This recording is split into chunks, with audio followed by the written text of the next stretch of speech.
মাথায় পুরো স্থাপন করে তারপরে তাকে জীবিত করার সর্বশেষ চেষ্টা করা হবে। সংগ্রামী বন্ধুগণ, আমি সেদিন হামলার দুদিন পরে দৌলতপুর থানার ওসির সাথে কথা বলেছিলাম, তাকে আহ্বান জানিয়েছিলাম আপনি আসুন, অথবা আপনার একজন সাব ইন্সপেক্টরকে অথবা আপনি কেন পুলিশকে পাঠিয়ে আপনি দেখুন কিভাবে নির্মমভাবে হামলা তার উপরে করা হয়েছে। কেন হামলা করা হয়েছে তার উপরে?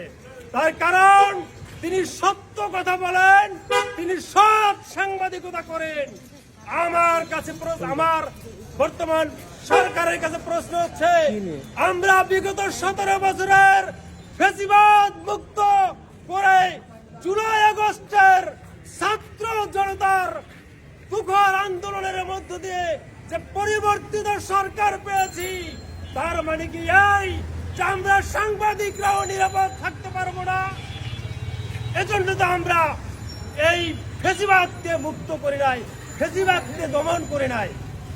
আমরা ফ্যাসিবাদ মুক্ত বাংলাদেশে মুক্ত গণমাধ্যমের গ্যারান্টি চাই।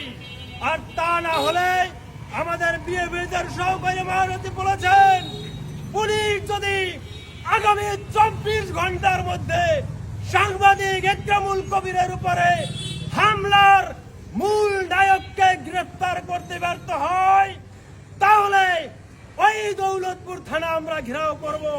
তখন যদি কোনো অপ্রীতিকর ঘটনা ঘটে, সেই দায়ভার দৌলতপুর থানার ওসি নেবে, সেই দায়ভার খুলনা মেট্রোপলিটন পুলিশ কমিশনারকে নিতে হবে। সকলকে ধন্যবাদ।